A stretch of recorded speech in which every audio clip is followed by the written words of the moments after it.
Este mes, en Revista MOA, cumplimos 2 años y lo celebramos en papel. ¿Cuál es el papel de tu vida? ¿Cómo encontrarlo y dominarlo? Papel mata pantallita y tu cerebro lo sabe. ¿Por qué nos encanta leer en papel? Papeles invertidos, cuando la vida te convierte en el papá de tus papás. Go Minimal. Depura de triques tu casa y de paso arregla tu caos mental. MOA Abril. 2 años, 200 páginas de aprendizaje, desarrollo, ideas y arte e inspiración para hacer el gran papel de tu vida. Una revista de Marta de Baile. Ya volvemos. Marta de Baile, temporada 11. W Radio. Ahora resulta, ¿no?, que todo el mundo adora a Francisco Martín Moreno y que todo el mundo ha leído el libro. Tras de que no leyeron Corazón de Piedra Verde, ¿cuántas páginas es este libro? 500 y pico, Marta. Y eso que le editó, o sea, cuéntale a los cuentavientes en cuánto te había salido el libro. Sí, salió de 1000 páginas, pero me di cuenta que era un exceso, entonces tuve que mutilarlo. Sí, que era una calamidad. Era una calamidad. Que era una calamidad. El libro se llama México Engañado. Mira, te voy a contar, Francisco. El cuentaviente de este programa está bastante entrenado en temas educativos. Saben el hoy. Saben ustedes muy bien que estamos en educación en un hoyo en México, ¿verdad? Saben ustedes muy bien que Corea del Sur, Japón, Singapur, Hong Kong, Finlandia rankean en los primeros lugares a nivel mundial en The Best Education in the World. Saben ustedes que todos estos sistemas educativos tienen características muy claras en común, que empiezan hasta los 7 años, que no hay tareas para niños chiquitos, que no hay exámenes hasta los 13 años, que hay una mezcla de habilidades en las clases, todo lo que ya hemos hablado con Claudio X González, con David Calderón. Ya estamos, ¿no? Ahora, lo interesante de tu visita, Francisco, es que no vamos a hablar del hoy, sino cómo acabamos aquí. Y ese es un poco el discurso del libro, ¿no? Es correcto, sobre todo encontrar, Marta, en qué punto tangencial México se extravió, México se perdió. Nada más te voy a hacer una pregunta. Sí. Si había un día en México en que íbamos muy bien, Sí. ¿cuándo fue ese día? A ver, te voy a decir una cosa. El Imperio Azteca llegaba desde el norte del territorio Purépecha, Michoacán, hasta prácticamente Honduras. Imagínate lo que era administrar ese gigantesco territorio y además sin analfabetas. Ya sé que es un barbarismo decir analfabetas porque no había alfabeto, pero a los niños se les educaba en el calpulli, porque en cada calpulli, por disposición No, legal... explicas qué es el calpulli para todos los que no sepan. El calpulli es una organización ejidal social maravillosa donde te entregaban a ti como titular del calpulli cierta cantidad de tierra para que tú la explotaras en los términos que señalaban los ingenieros agrícolas mexicas. Ajá. Entonces te decían, tú en este territorio tienes que producir, voy a decir, 300 toneladas de maíz. Si no lo producías el primer año, te daban la oportunidad el segundo. Si al tercero tampoco, entonces te convertías en esclavo de otro calpulli y perdías la titularidad. Pero lo importante no es eso, sino lo importante es que en cada calpulli había una escuela. Y los niños se capacitaban con los códices. O sea, no había analfabetismo. ¿Dónde se pierde México?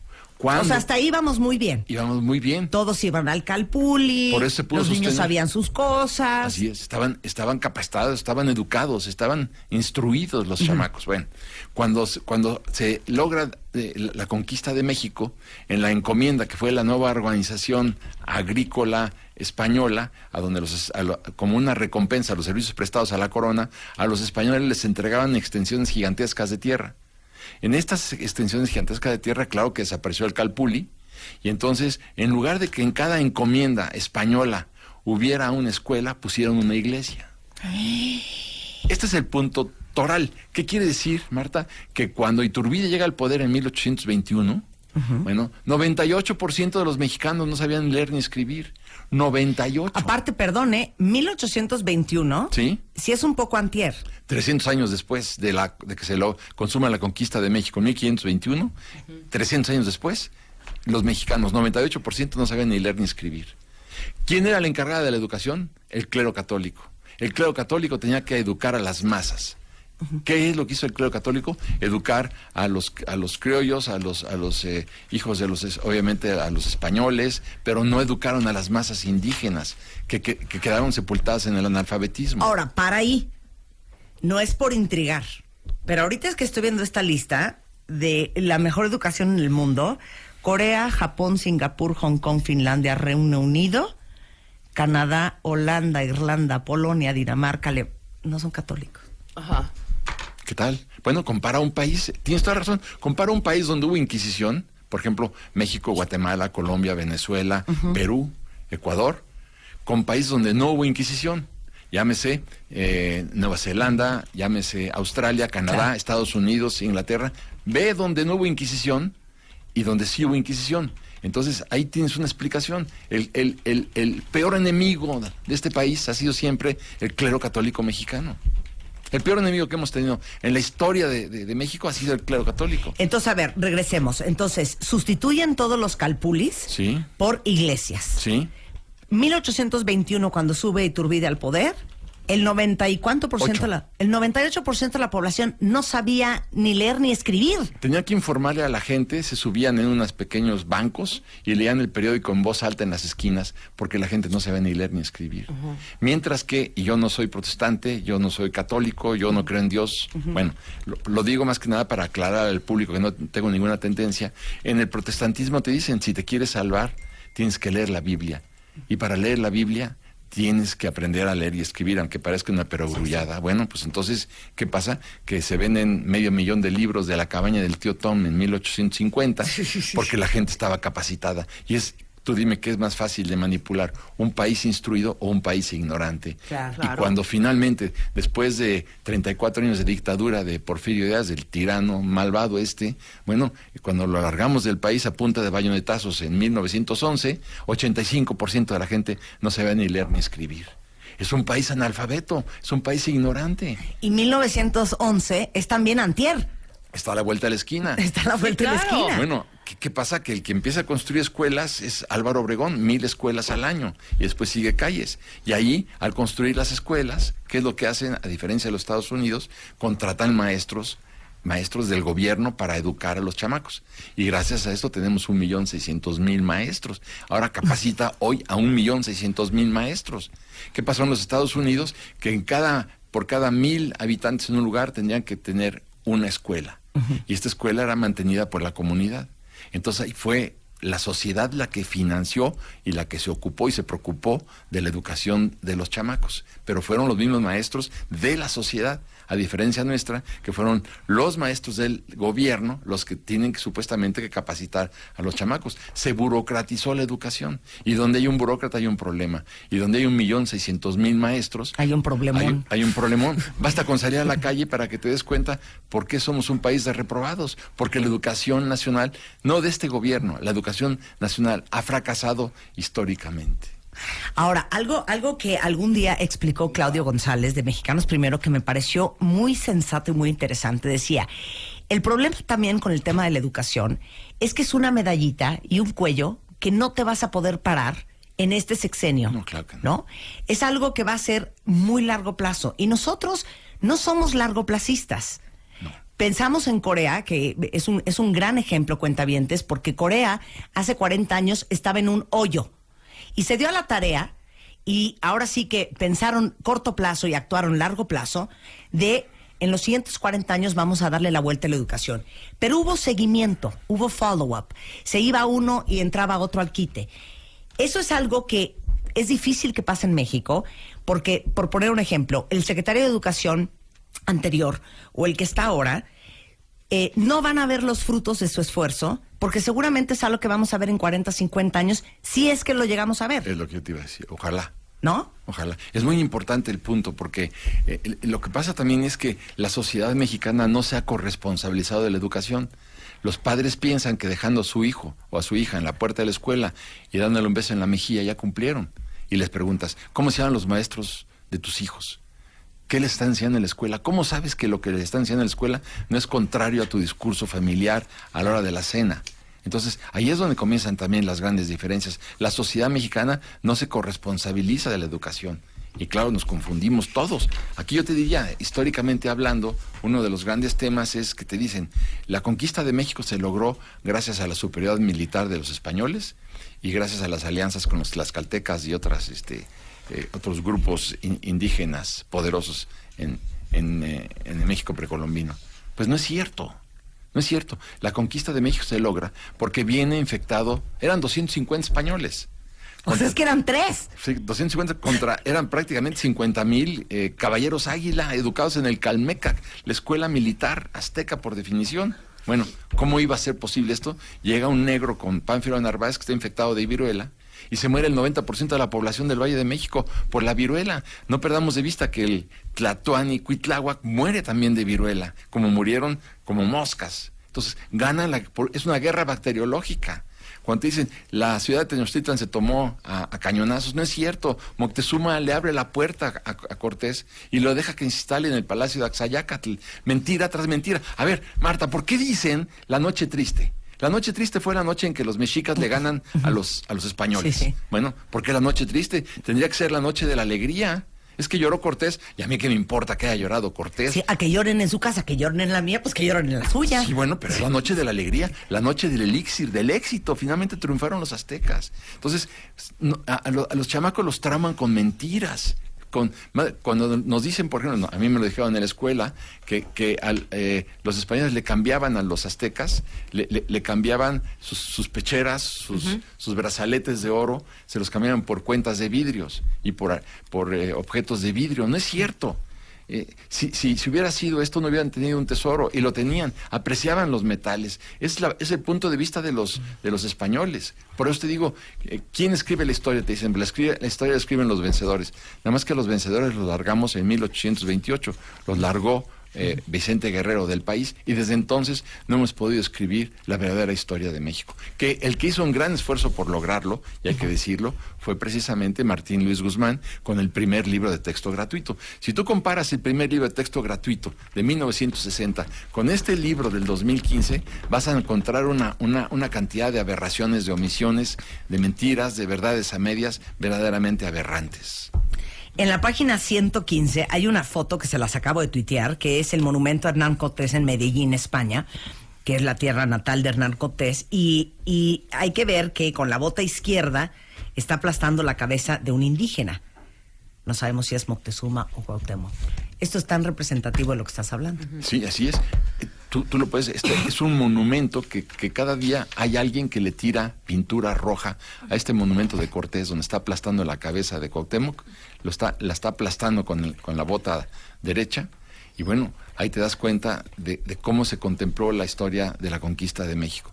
Pero hay mucho más. Yo te diría que es importante decir, ¿por qué no se habla, por ejemplo, del papel del clero en la Constitución de 1824? Derogan la Constitución del 24 y derrocan al gobierno de Valentín Gómez Farías, porque no estaban de acuerdo con la Constitución.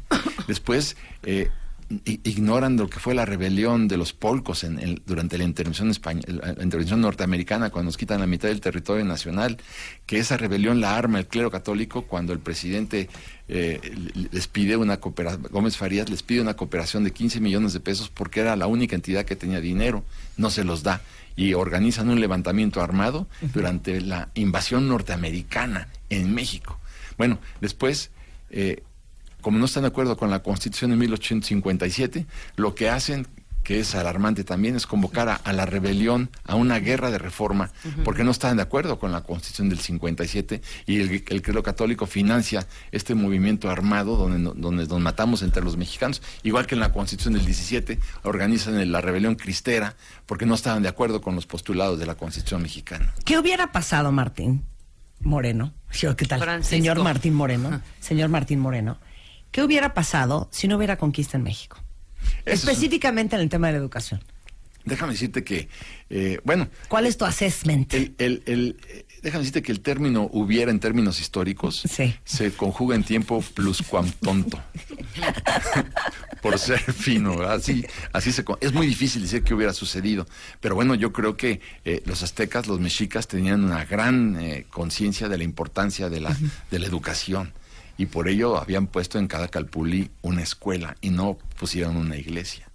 Pero, a ver, es muy claro ver los países que fueron conquistados por los ingleses a los países que fueron conquistados por los españoles. Claro que me van a decir muchos que los ingleses cuando llegan a los Estados Unidos y fundan sus 13 colonias, mataron a todos los indígenas. Pues aquí prácticamente se logró lo mismo con la peste, fue involuntario, pero se logró. Lo importante es, si tú comparas la civilización de los Sioux, de los navajos, de los comanches, de los apaches, pues verías que vivían en tiendas de campaña hechas con pieles de los animales que cazaban.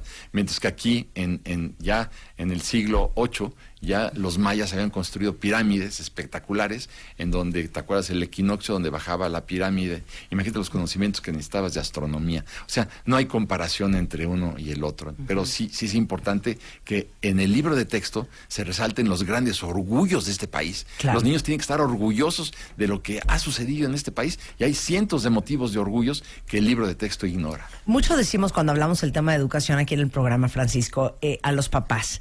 Imagínense ustedes que están escuchando este programa en este momento, ¿cuántas veces han castigado a sus hijos porque sacaron 7 en matemáticas, o porque traen un 6.5 en química, o porque volaron geometría? Lo triste es que es hacer al niño absolutamente responsable, y el único responsable de esa calificación. Y tristemente es muy injusto hacerlo en un sistema educativo como el nuestro, porque los niños son solamente corresponsables y también son víctimas del mismo sistema educativo, en donde probablemente una de las grandes razones por las cuales hayan volado matemáticas es porque no les están enseñando bien. Claro que no lo están enseñando bien, pero es evidente. Si tú ves, por ejemplo, los estudios que se hicieron el año pasado para comprensión de lectura, a los niños les daban una cuartillita para que la leyeran. Bueno, el 75% de los que habían leído una cuartilla, no sabían explicar lo que habían leído. Y tampoco podían resolver las ecuaciones, los cálculos de aritmética más simples. O sea, la educación es un fracaso, pero también la sociedad tiene una responsabilidad en todo esto, porque a mí sí me gustaría que la sociedad mexicana empezara a adoptar escuelas públicas, es decir, ¿cuánto gana un maestro? Pues le pagan 10,000 pesos. Bueno, pues ahora la sociedad le va a pagar los 10 que le paga el gobierno, más otros 10, siempre y cuando se capacite. Y vamos a arreglar los vidrios, y vamos a arreglar los pupitres, y vamos a que los baños, que haya baños en las escuelas, que haya agua corriente, en fin, que la sociedad se corresponsabilice de todo esto. Pero no lo logramos. Esto es un fenómeno de un egoísmo patológico de parte de la sociedad mexicana. Para mí es muy sencillo echarle toda la culpa al gobierno. Nada más que yo no creo, Marta, en las culpas absolutas. Nunca he creído en las culpas absolutas. Entonces, ¿dónde termina la culpa del gobierno? Y comienza la culpa de una sociedad apática, indolente, que todo lo que hace siempre es quejarse. Pero a la hora de actuar, nadie actúa. Claro. Y allí en la educación es donde más tenemos que actuar los mexicanos. Claro. Es increíble, pero el día que fue el tsunami en Japón, trajimos expertos en cultura asiática, y específicamente en todo lo que tiene que ver con las relaciones Asia-Pacífico, bla, bla, bla. Y explicó esta persona, que no me acuerdo cómo se llama, algo muy interesante, y dijo: el gran problema que tenemos en México versus Asia es que somos una sociedad sumamente individualista. Lo que nos impresionó cuando fue el tsunami en Japón era que no veías a japoneses entrando a los Oxxos, rompiendo vidrios y robándose cosas, ¿no? No veías gente atacada en llanto en la calle, los veías limpiando y apaleando toda la tierra y el agua sucia. Y decía, la forma en que piensa un asiático es la siguiente manera. Si yo hago un buen trabajo, a mi compañía le va a ir bien. Si a mi compañía le va bien al conglomerado. Si al conglomerado le va muy bien a la economía nacional. Si a la economía nacional le va muy bien, le va a ir muy bien a mi familia. Y si a mi familia le va bien, yo estoy bien. Bueno, es una conclusión maravillosa, claro que sí. Es que esa es la realidad de las cosas, claro. Y nosotros somos, ahora sí que agua para nuestro molino. Si estoy yo bien, me vale un pito lo demás. Así es. ¿No? Tú siempre quieres que se sacrifique el vecino. El vecino es el que no tiene que usar el coche. El vecino es el que tiene que ir en el metro. Bueno, así hemos ido siempre. Pero a ver, ¿quién está trabajando en todo ello? ¿Quién está trabajando en el resentimiento nacional? Pensemos en esto, Marta. Cuando llegan los españoles, le dicen a los indígenas: tú ya no te vas a llamar Moctezuma Xocoyotzin, ahora te llamas Fernando Pérez. Además ya no te puedes vestir así. Además, ya no debes de creer ni en Huitzilopochtli, ni en Coatlicue, ni en Quetzalcóatl. Vas a creer en Jesucristo. Sí. Vas a creer después en la Virgen de Guadalupe, que la Virgen de Guadalupe, como todos sabemos, es parte de la conquista espiritual de México. Pero entonces, ni te dejan comer lo que comías, ni te dejan vestirte como te vestías, ni te dejan educarte. De repente ya no trabajas en un calpulli, eres un esclavo que se va a trabajar en la encomienda. Ya no te llamas Xochitl, ahora te llamas Fernando, y entonces viene un proceso de despersonalización. Pero Pedro Cabeza de Vaca se jactaba de haber tenido 444 hijos. Entonces fíjate dónde viene el resentimiento, desde cuándo viene el resentimiento, desde que esos niños que van a ver a Cabeza de Vaca, pues decirle, papá, pues no quiere saber de ellos, ni le importa, pues tú dirás, ¿no? Pero la madre tampoco quiere saber de ellos. O sea, están despreciados por los dos lados. Pero fíjate qué interesante ahorita que tocaste el tema de resentimiento, porque ustedes dirían, cuentavientes, que se sienten resentidos, porque yo creo que hay una fina línea entre un amor a la patria y un auténtico nacionalismo y una absoluta resistencia a el cambio, el crecimiento, la globalización, Lo siento mucho porque esta aberración, por ejemplo, que existe en México hacia los Estados Unidos, hacia cualquier cosa que sea más grande, más poderoso, más internacional, yo creo que sí tiene que ver un poco con ese resentimiento y con ese nacionalismo muy malentendido. Rebeca tiene una gran historia preciosa de unos alemanes que llevan a un partido de Pumas en el estadio de la UNAM. Y de repente los alemanes dicen, ¿qué están cantando? Porque todo el estadio estaba, ¡sí se puede! ¡Sí se puede! Entonces decían, ¿por qué están diciendo sí se puede? O sea, ¿por qué están diciendo una obviedad tan obvia? Pues claro que se puede, ¿por qué lo cantan? Entonces, esta necesidad como de constantemente estarnos repitiendo que sí se puede, que somos mexicanos y traer el rebozo y lo nuestro y lo vernáculo y como cierta resistencia a la apertura al resto del mundo, ¿no tiene que ver con parte de este resentimiento profundo que tenemos? Claro, es que ponte a ver, primero nos invaden los españoles. Nos invaden los españoles y mira lo que pasa con los españoles. Después nos invaden los norteamericanos, ya no hablan francés, ahora hablan inglés y nos quitan la mitad del territorio.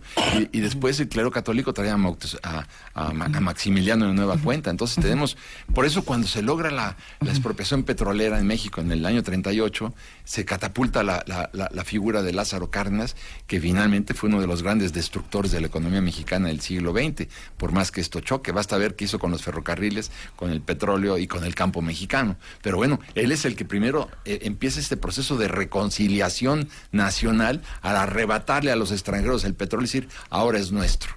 Entonces, sí, somos un país con unos resentimientos tremendos en los que nadie trabaja. El año pasado me invitaron a dar una plática a una escuela en Berlín, allá que fui, y entramos al auditorio, y en el auditorio estaban proyectando un video del Holocausto en el auditorio. Me llamó poderosísimamente la atención porque vi que los chiquillos eran niños de tercero y cuarto de primaria, y entonces vi cómo estaban proyectando el video del Holocausto, y entonces los niños se tapaban los ojos porque no querían ver cómo un tractor empujaba, por ejemplo, 50 cadáveres, caían en una fosa, la cubrían con cal, después del otro lado otro tractor, así llenaban las fosas con cadáveres, ¿no? Y entonces prendió la luz el director y dijo, quiero que vean lo que hicieron nuestros abuelos, quiero que se lo aprendan, porque la humanidad jamás le va a perdonar a Alemania la presencia de los nazis. Entonces quiero que se purguen, quiero que les quede claro, y el que no sepa lo voy a reprobar.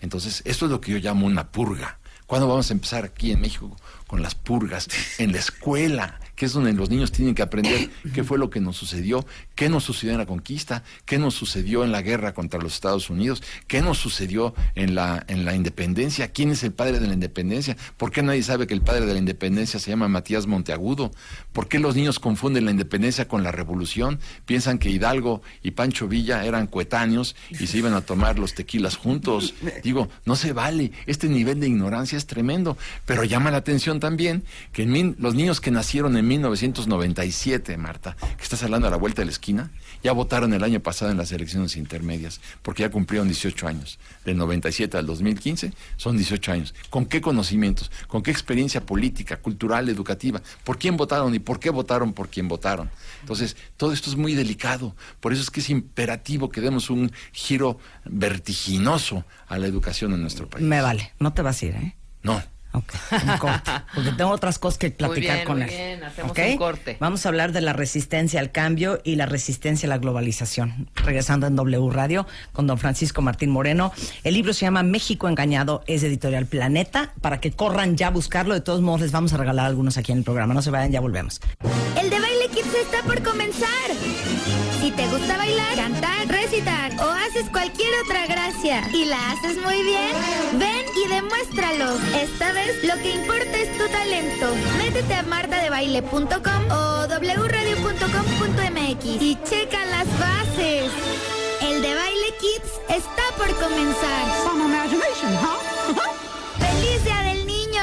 Solo por W Radio. Regresos a RTC, diagonal 0607, diagonal 16.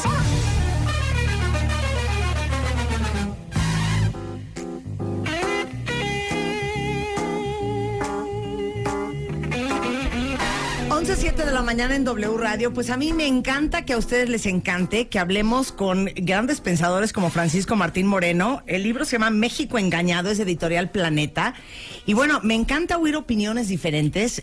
Como ustedes saben, Francisco es un gran, pues, ¿cómo te diré? Escritor, periodista, pensador, hombre, ser humano, pues conferencista, all in one. Articulista, es un all-in-one, un hole-in-one. Y estamos hablando del libro México Engañado, que sería muy bueno que lo leyeran porque van a entender mucho cuál es la opinión de Francisco con respecto al problema de educación que tenemos hoy, pero yéndonos 500, 600, 700 años atrás. Eso es lo importante, entender lo que sucedió. Tú no puedes corregir un problema si ni siquiera reconoces la existencia del problema. ¿Cómo lo vas a corregir? ¿Y desde dónde viene? ¿Y desde dónde viene? ¿Y por qué viene? ¿Por qué? Bueno, es importante de dónde viene. Tú tocas un punto importante, Marta. Vamos a analizar en dos patadas la historia de la democracia en México. Ajá. Hemos sido históricamente el país de un solo hombre. Uh-huh. Y ese solo hombre es el que decidió por todos nosotros.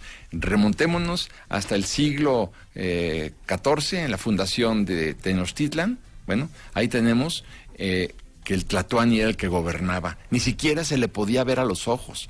Hay que ver ello. Él gobernaba, el Tlatoani decidía la suerte de todos. Después, ¿quién decidía la suerte de todos? El virrey, que duró 300 años. Ya llevamos 200 años del Imperio Azteca y 300 años del virreinato sin democracia. En el siglo XIX, bueno, está ya la Guerra de Independencia de México, después viene la invasión de Barradas, después viene la invasión norteamericana. Ya, enciclopedia, qué insoportable eres. Después viene la el guerra tratado de Tlayuda, después viene de la Tlayuda, de la Tlayuda, bueno, y el plan de Ayala, que dónde lo vamos a dejar. ¿No estás pesado, Francisco? Bueno, lo que te quiero decir es que en el siglo XIX, Santana regresa 11 veces al poder. 11. Bueno, ¿Qué sociedad mexicana? O sea, no hay democracia, lo que quieres decir. A donde voy es que ya en el siglo XX, bueno, viene la revolución, viene la diarquía Obregón Calles y se instala la dictadura perfecta encabezada por Lázaro Cárdenas desde 1934. Entonces, todo el siglo XX no hubo democracia. La democracia en México llega con la señora Fox. Perdón. Con la señora Fox. Híjole, ahora sí que eso fue un Freudian slip asqueroso. Of course. Qué idiota. Pero eres. te pones a ver, Marta, llevamos en realidad 15 años, 20 años de democracia en este país. Entonces, como fue el país de un solo hombre, donde un solo hombre gobernaba, donde un hombre se decía qué pensar, qué no pensar, a qué horas dormir, a qué horas hacer el amor, a qué horas despertar, qué beber, entonces, claro, ante la ausencia de la democracia vino el atraso. Fíjate, todos aquellos países donde hubo una consolidación democrática, cómo crecieron las instituciones educativas, cómo proliferaron las universidades como la de Heidelberg, o como la de Oxford, o como la de Cambridge, o como la de Stanford, Princeton, Yale, en fin, esto es la democracia, la apertura, la oxigenación, que en este país llevamos apenas 20 años de apertura. Bueno, nos quedamos en el resentimiento de México. Sí. Vas a venir y solo vas a hablar de eso. Sí. Prohibido el plan de la tlayuda, el plan de Ayala. Ya sé lo que es una tlayuda. Por cierto, qué ricas son las tlayudas. Son buenísimas. Vamos a hablar del resentimiento. Porque yo les digo una cosa, cuentavientes. Lo decimos riéndonos y riéndonos, pero yo siempre he pensado que el objetivo de este programa en estas 3 horas diarias es darles a ustedes educación, información y entre risa y risa, risa y risa, que abramos un poco nuestra mente, que veamos más allá de nuestra nariz y que nos demos cuenta que el mundo es mucho más grande y que las oportunidades que tenemos de aprender y de crecer y de saber van mucho más allá de lo que tenemos enfrente todos los días. Y de repente hay resistencia, hay resistencia cuando traigo especialistas que no hablan español, gente que viene de Asia, pero la chamba en este programa es abrirles a ustedes un poco el panorama y romper un poco esa resistencia a todo lo que tiene que ver con lo internacional. Yo creo que sí, yo creo que es muy importante la apertura otra vez. Volvemos a lo mismo. Apertura. La apertura de lo interno y la apertura también ante lo externo. Eso se llama oxígeno, se llama entendimiento, se llama comprensión y no lo hemos logrado en nuestro país. Ahora, por ejemplo, se está haciendo la reforma educativa mal dicha porque no es más que una reforma laboral. Es lo que han hecho. Sí. Llevar a los maestros a la escuela no es una reforma educativa. Aquí, ¿dónde comienza o dónde debe comenzar la reforma educativa? Con poner clases de ética en palitos 1, palitos 2, palitos 3, hasta el último año de la Facultad de Derecho. Necesitamos hacer una reforma ética importante. Ahí debe comenzar la reforma educativa y después te diría ya, si tú quieres, una reforma educativa que implique cómo enseñar, cómo aprender a estudiar. Claro. A ningún niño que va a la escuela, es una aberración, le enseñan cómo estudiar y cómo aprender. Entonces hay que cambiar todos los sistemas de enseñanza y vamos entonces a cambiar el destino de este país. México engañado. ¿Son cuántas páginas? Hijo, te pasaste, Francisco, es que también. Sí, es que eran. Es que estás viendo que llueve y no te hincas. A ver, ¿cuántas son? Pero estás pasando a la bibliografía. Por Marta, eso, o sea, me estoy brincando la bibliografía. Hojas y hojas y hojas. Uno no tiene que leer la bibliografía cuando lee un libro, ¿no? Yo creo que sí, yo creo que bueno, no leerla, pero sí, no, sí consultarla. Pues nada más te das una ojeada y dices, no, sí investigo un chorro. Sí. 576 páginas. Eran 1000, imagínate, eran 1000 y le tuve que quitarse 400, pero bueno, ahí está el libro y ya, déjame darte una noticia también. Sí. El Fondo de Cultura Económica sacó mi libro de las librerías, ya no lo puedes comprar en el Fondo de Cultura Económica. ¿Por qué? Pues porque no dieron explicaciones, devolvieron mis libros y dijeron... ¿Pero por qué? Porque como estás como incomodando. Como critico a la educación nacional, como critico el libro de texto gratuito en esta administración, pues no les hace de ninguna manera felices. Pero un Gandhi. En Sanborns.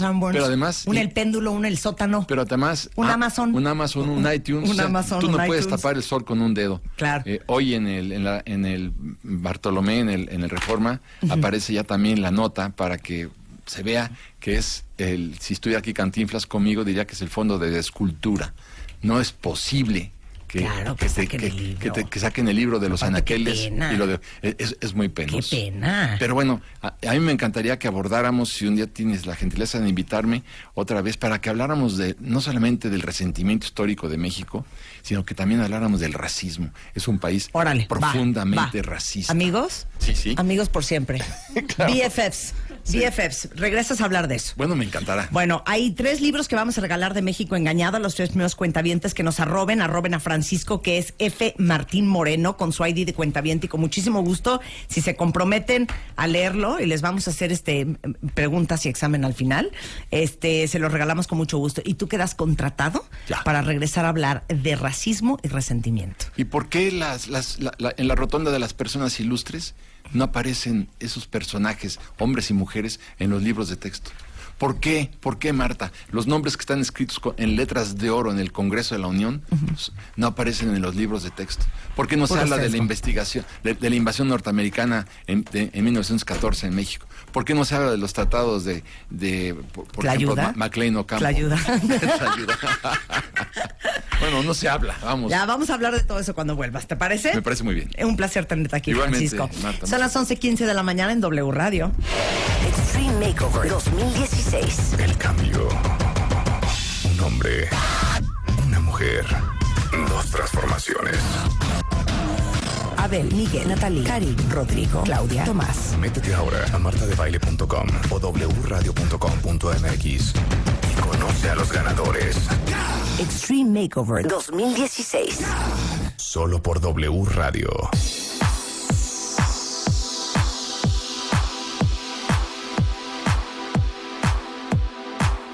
11:16 de la mañana en W Radio y todavía falta mucho por aprender porque ahí viene Hazel Blackmore, es directora exclusiva de la Comisión México-Estados Unidos. Vamos a hablar de cómo se pueden ir a estudiar fuera con la Feria de Movilidad Académica México USA, que es justamente el día de mañana. A eso los vamos a invitar. Y más adelante Raúl Mayard viene a hablar de derecho laboral. Nada más viene a consultorio. Entonces, literal, si alguno de ustedes trae alguna bronquilla laboral, este es un buen momento para mandar sus preguntas. Si quieren, pongan el hashtag gatito consultorio laboral. Este mes, en Revista MOA, cumplimos 2 años y lo celebramos en papel. ¿Cuál es el papel de tu vida? ¿Cómo encontrarlo y dominarlo? Papel mata pantallita y tu cerebro lo sabe. ¿Por qué nos encanta leer en papel?